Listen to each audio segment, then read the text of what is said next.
Hablas español? Parlez-vous français? 你会说中文吗?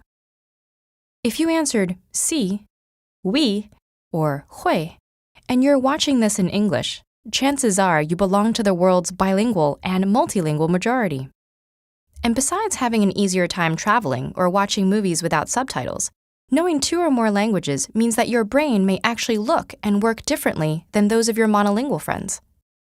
So, what does it really mean to know a language? Language ability is typically measured in 2 active parts, speaking and writing, and 2 passive parts, listening and reading.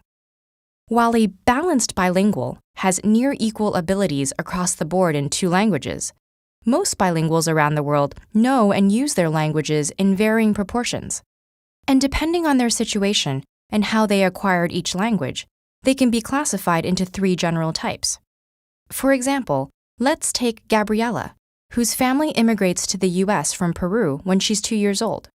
As a compound bilingual, Gabriella develops 2 linguistic codes simultaneously with a single set of concepts, learning both English and Spanish as she begins to process the world around her. Her teenage brother, on the other hand, might be a coordinate bilingual, working with 2 sets of concepts, learning English in school while continuing to speak Spanish at home and with friends. Finally, Gabriella's parents are likely to be subordinate bilinguals, who learn a secondary language by filtering it through their primary language. Because all types of bilingual people can become fully proficient in a language regardless of accent or pronunciation, the difference may not be apparent to a casual observer. But recent advances in brain imaging technology have given neurolinguists a glimpse into how specific aspects of language learning affect the bilingual brain. It's well known that the brain's left hemisphere is more dominant in analytical and logical processes, while the right hemisphere is more active in emotional and social ones. Though this is a matter of degree, not an absolute split. The fact that language involves both types of functions, while lateralization develops gradually with age, has led to the critical period hypothesis. According to this theory, children learn languages more easily because the plasticity of their developing brains lets them use both hemispheres in language acquisition, while in most adults, language is lateralized to one hemisphere, usually the left. If this is true, learning a language in childhood may give you a more holistic grasp of its social and emotional contexts.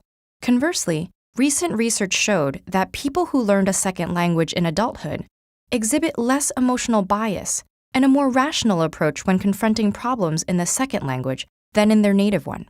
But regardless of when you acquire additional languages, being multilingual gives your brain some remarkable advantages. Some of these are even visible, such as higher density of the gray matter that contains most of your brain's neurons and synapses, and more activity in certain regions when engaging a second language. The heightened workout a bilingual brain receives throughout its life can also help delay the onset of diseases like Alzheimer's and dementia by as much as 5 years. The idea of major cognitive benefits to bilingualism may seem intuitive now, but it would have surprised earlier experts. Before the 1960s, bilingualism was considered a handicap that slowed a child's development by forcing them to spend too much energy distinguishing between languages, a view based largely on flawed studies. And while a more recent study did show that reaction times and errors increase for some bilingual students in cross-language tests, it also showed that the effort and attention needed to switch between languages triggered more activity in, and potentially strengthened, the dorsolateral prefrontal cortex. This is the part of the brain that plays a large role in executive function, problem solving, switching between tasks, and focusing while filtering out irrelevant information. So, while bilingualism may not necessarily make you smarter, it does make your brain more healthy, complex, and actively engaged.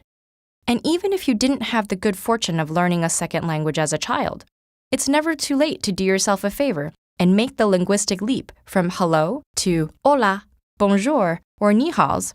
Because when it comes to our brains, a little exercise can go a long way.